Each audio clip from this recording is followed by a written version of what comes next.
to entertainment, going to live concerts, and then playing games, immersive games, because I think that what we're making a bet on is not American ingenuity, but American, I guess, laziness. If I can see my friends, hang out with my friends, have an experience with my friends without leaving the couch, I'd probably rather that.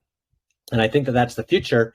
And having something like the treasure experience in this metaverse, I think is going to be extremely exciting. Now, this isn't going to happen tomorrow. It takes development time, and but we're beginning the work. We're talking to all the right folks, and hopefully we'll have announcements soon about what we're doing and how we're going to be doing it, and have some examples of what it's going to look like. But it's extremely exciting for us because Mark and Chris have had an extremely rich career. They've written books, obviously, about this.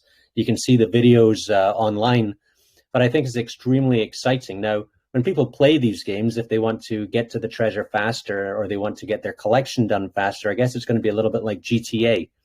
And in Grand Theft Auto, some people want to rush into buying the jet rather than earning it. And it's going to be quite similar, I think, in this game where folks are sort of in a rush to complete the collection. It could be thousands of different pieces of treasure scattered across, 10, 20 different wrecks. And so there's lots of time, and it's going to be involving, but also educational. Once you find that piece of treasure, you put it in your collection, and there's a description about what exactly the treasure is, where it was found, the date it was found, and what it looked like, I guess, before and what it looked like before and after a cleaning. So, as much of this information we're going to put into this metaverse to make something, I think, extremely exciting that's going to create revenue for the treasure experience folks. And I'm hoping that, with that revenue, they'll be able to do a lot more searching for Rex, because I'm a token holder too in your token, the TRZX token. I want you to do as many Rex as possible, find as much treasure as possible so I can get a nice return. Absolutely. We all certainly can get behind that. And that's why I think this is so important. And Mark, maybe I'll have you kind of weigh in here, Mark or Chris, about branching into the metaverse. And ultimately what we're trying to do with the treasure experience is really build this community and allow for this immersive experience. Most people can't, pack up for 6 months and travel to the South China Sea to go search for shipwrecks. So any way we can bring you along and really allow you to experience that feeling that Mark and Chris have been feeling for decades now, actually discovering things, picking up gold chains off the sea floor, bringing you along and allowing you to actually experience that is really our goal and mission, along with, obviously providing healthy returns to everybody involved. And ultimately with the metaverse, what I love about Xlantis is that it's almost being developed in a different way where it's mobile first.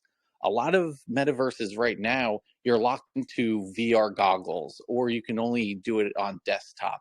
And the way Xlantis is being built is it's a mobile first game, so you can experience with goggles or anything else. But we're allowing anybody with a mobile device to also participate as well. So it's really going to allow us to expand our community and bring people into our world and mimic the Rex that we're doing in real life. So we want that translation between meta world and real world and allow you to experience what we experience wherever you want to experience, however you want to experience. Well, Mike, you're 1,000% correct in terms of going for the mass market.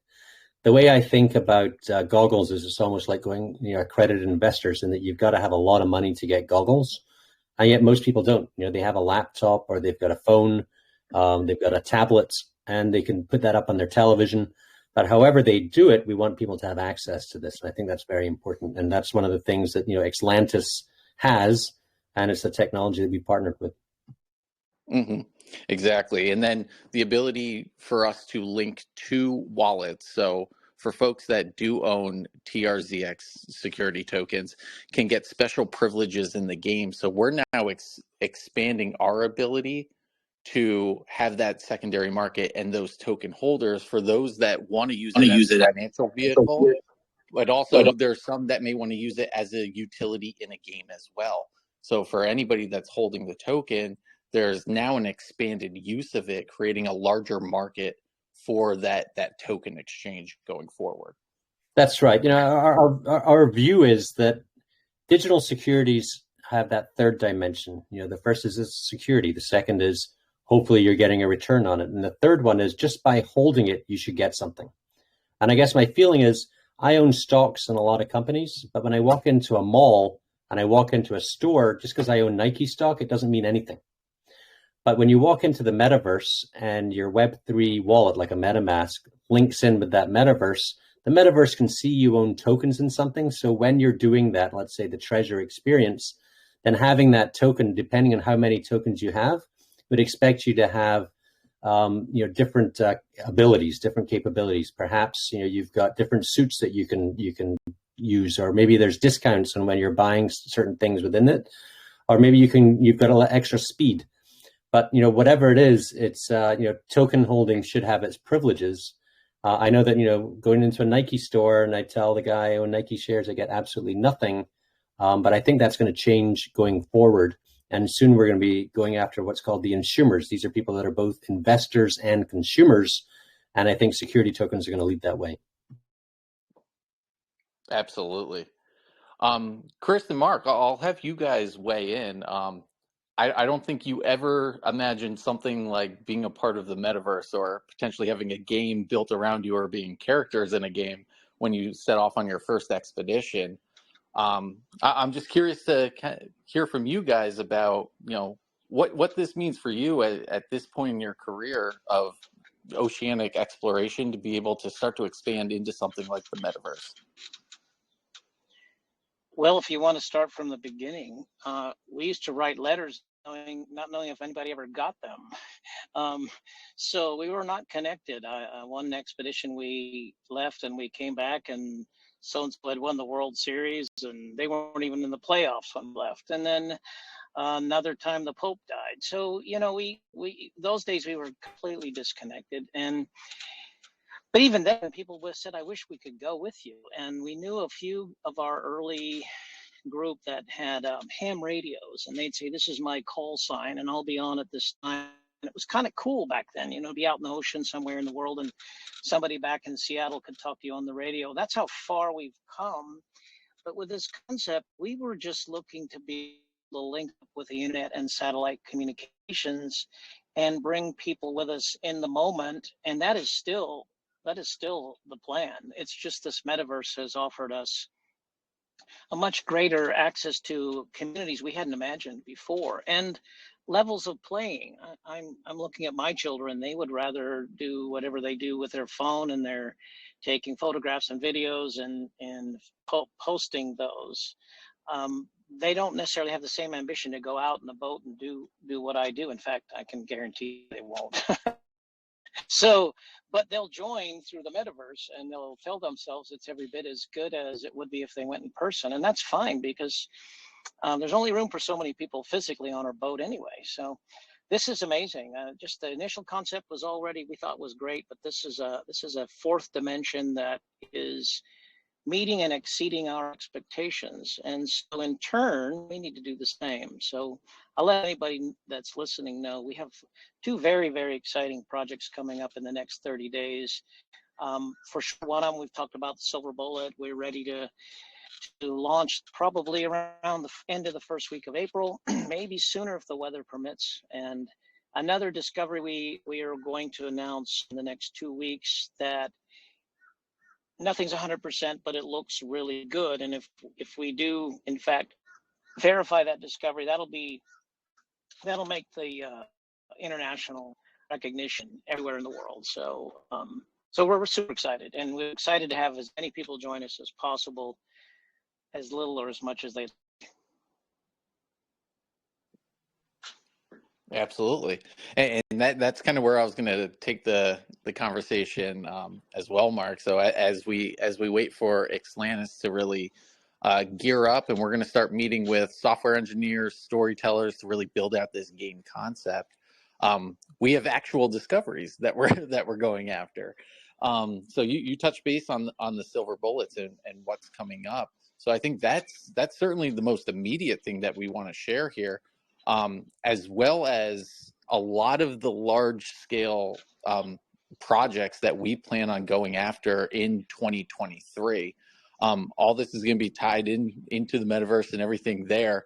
but our primary goal is to get out there in the water and really start doing these things. So I will add, for everybody here, you can always go to our website, treasureexperience2.com, and sign up. There's a free membership there that's where we're going to be live streaming these things. And the membership is really a major focus of token ownership. So while we do have this metaverse component coming to life, token holders have a direct benefit to the membership and our ability to live stream these dives, as well as a portion of what is recovered. So it's an exciting time for us. There's really no wait, as you mentioned, Mark. We're planning on going out in the next 30 days. Is there anything else you want to add to that? Because I think there is a little bit sense of urgency there. Because can you explain what we've already done with these silver bullets and why we are confident, and kind of what is that process? Just anybody that's listening. Can I just ask a question? I mean, the way I see the silver bullet is it's like a bloodhound that smells treasure. Is that about right? Yeah, exactly. So really, these silver bullets, and Mark, you explain it very well. For everybody that knows, I'm the tech guy of this whole thing. I've never actually dove to a shipwreck, but we are sitting with two very experienced guys here that have been doing this for decades, Mark and Chris. Mark, do you want to cover really what a silver bullet is, and why it really is so important to what we're doing? Well, sure. There are many projects we can go to anywhere in the world that have ships with treasure, but very often there are multiple barriers between actually realizing the successful recovery. And very often those besides weather and other natural barriers, there's government permits and environmental issues. And very often even the insurance companies will step in after the fact and say, oops, that's ours. So silver bullets for us are first. They're projects that don't have those barriers. They are, if we go get it, we get to keep almost all of it, if not all of it. And monetize, these are the ones with the least resistance. But the technology leading up to it, which is what I think Douglas was referring to, is the better analogy is, imagine if you're playing golf. If anybody loves to play golf, now here's a driver or a wood iron. If you use the tool and on the green every time, so this short game makes it a lot easier, fewer strokes and greater satisfaction. Well, all to walk or ride a cart, but in the equipment, food, and full various other expenses, and you need to have weather be nice to you. So for us to shorten that game, so we don't have need as many tools to get to the point of success, this is a big deal. And we've been working on this. This has been for decades. While we've been in the business for decades, the last couple of decades, we've been searching for the right tools to shorten it. The first is this long-range electromagnetic technology. We were proven within our own. I'll be some pictures of the ship we've already found, which we're not ready yet. But the other is an overlay. It sounds like there's some interference. The inspection, survey, and inspection up to really 7 times faster and more efficient than any other combination of technology out there. We built it. We own it. We know everyone in the world who owns one, and we're the only ones doing what we're doing with it. So we have 2 purely exclusive technologies and proprietary methods that we've developed between the 2 to ensure our success, and that's why we're excited. Absolutely. So some of the sound was going in and out right there, so I'll just recap really quick. It's a development of these technologies that we've put together in a way that really hasn't been done before: long-range electromagnetic detection and the Nova Ray.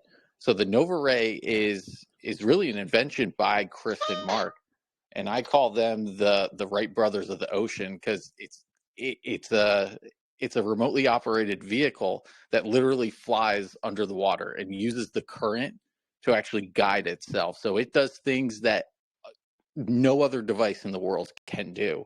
And as Mark was mentioning, it has shortened the time to discovery to actually locate items and pinpoint them by 7 times. And then we combine it with this long-range electromagnetic detection device. And we have a combination of technology that nobody is using in this manner that allows us to pinpoint and get on site much faster and more consistently than really anybody has really been able to do before. And so that's the real excitement. Yes, we had or we're going on and we're going to complete actual marine operations, but the process and the technology has proven itself, and that's the real value here, because this is a repeatable process, and we're going to be able to do this in a really consistent manner, meaning that everybody gets the benefit from what we're able to do and what we're going to be able to locate. So this is Chris. I don't know if you can. This is Chris Grine. I'm Mark's brother, and there was something that happened in the last 30 days that hasn't. We didn't have at our disposal. We were able to dial in that long range detector to actually pinpoint it even better. The only thing that's been holding us back since we did that is the weather has just been horrible. So we're in an interesting space right before all hell breaks loose. So just thought I'd share that with you. Oh, this is Mark. Sorry. That's why I was talking about technology decided to take a dump on me. My earpiece gave up and I'm sitting there talking to my phone halfway across my automobile. So anyway, yeah, but to the silver bullets, I think we haven't probably articulated exactly what they mean. It's a very, very target-rich environment on the east coast of Florida. In fact, it's so target-rich, it's called the Treasure Coast, and it's not a nickname. It is the name of the Treasure Coast because so many colonial period ships sank in the 16 and 1700s that they're literally coins have been washing up on the beach for the last 50 years. And every now and then somebody will go out and they'll use their boat and they'll randomly blow holes in the bottom of the ocean and down to the bedrock, and they'll find $5 million worth of gold coins in 3 days or 2 days. And that doesn't happen very often. But imagine a system where we could do that almost on a predictable basis, where we could go out and pull several $100,000 to several $1 million in a single day with just the overhead of 4 or 5 guys, boat, and good gas and fuel. So those very good return for many naysayers. We'll probably have boats following us around trying to figure out what we're doing. So so we're expected to do 2 of those silver bullet projects in the next 30 days. And again, that's weather permitting, we would do them next week. You know, I mean, it would be that simple for us. So, and then, but there are other discoveries as well that won't necessarily be monetary, but be historically significant. That those we hope to have a membership following of thousands of people that can join us in the moment, and then, you know, wear the hat or the shirt or whatever that they can brag that they were there on the discovery. Absolutely. And I think, you know, tying it all back to token ownership, that benefits everybody that's in at that moment. So, and one point we did want to make, Mark, is that these silver bullets are going to be unannounced because they are quick, they are repeatable, they are fast. So because there is no claim to it, there's no ship per se, it really is just the non-ferrous material on the bottom. We do have to be pretty confidential with that information, so it's not something we can really share ahead of time. So it's basically going to be announced as it happens, and those that are holding at that moment are going to benefit from it. So again, these are going to be kind of rapid fire, not pre-announced by any means, but once we do them, we'll certainly be able to share what was discovered. There's one other thing that's kind of Douglas mentioned or alluded to it, and then I mentioned it in a chat yesterday. when we're recovering shipwrecks, we'll have some great prizes that we may have for the game. So, I mean, there'll be lots of cool things, but we'll have some things in there that you could win that you're not going to get them anyplace else. So, just thought I'd share that with you. Exactly, and we could talk a little bit about that technology. That might warrant another conversation at a different point. But our ability, Douglas, with your team and what you guys are doing, plus a lot of our technology and our ability to scan the bottom, we're going to be able to replicate these shipwrecks exactly how they look when Chris and Mark are in the water diving down to them, and the artifacts themselves. With 3D scanning and everything, it's literally going to look like what is found on the bottom of the ocean. So again, we're going to find these things which are cool in real life, and then we're going to be able to replicate that in an immersive experience within the meta world as well. So it's an incredibly exciting time for us. We're really ramping up everything, and it's time to get cranking. Yep, that's the plan. Awesome. So as far as the game goes, since Douglas invited us to join their metaverse plan, we've been thinking, we have the ability to recover many, many thousands of one-of-a-kind coins and artifacts, and we intend to make those available through the game. The only way you could get them is to play the game and win them versus just buying them. And that doesn't mean we won't sell some, but certainly it would make that game more interesting if you could play it and actually find a real treasure and receive that for your own personal collection. Sounds very exciting. Very exciting. Maybe maybe you could send me a cannon. You want a cannon? We can get you cannons. Be careful what you wish for, though. No, the cannons are great. We'll have those too for sure, but those are expensive to move, and very often once you get it, you have to take care of it forever if it's not preserved properly. All right. Well, I think I'll say this is probably a very successful first voice call that we've had here in the Telegram group. Mark, Chris, Douglas, is there anything else that we want to cover today, or do we hit the nail on the head so far? I'm good. Good. All right. Well, thanks everybody for showing up. There's been an influx of people into the group, so our message is getting out there. I think it's being shared. So we're definitely going to look to curate this community, continue to grow it. We'll certainly be updating everybody. We'll continue to have these calls, invite people in when we have announcements and things like that. And then I encourage all of you, join in on the chat, post questions. You're sitting with Mark and Chris here, two experts in oceanic discovery and shipwreck location. So pick their brains, pick all of our brains, and feel free to converse with us at any time. So excited to have all of you here. Appreciate your participation, and I guess we'll see you in the chat there, and look forward to some really exciting discoveries.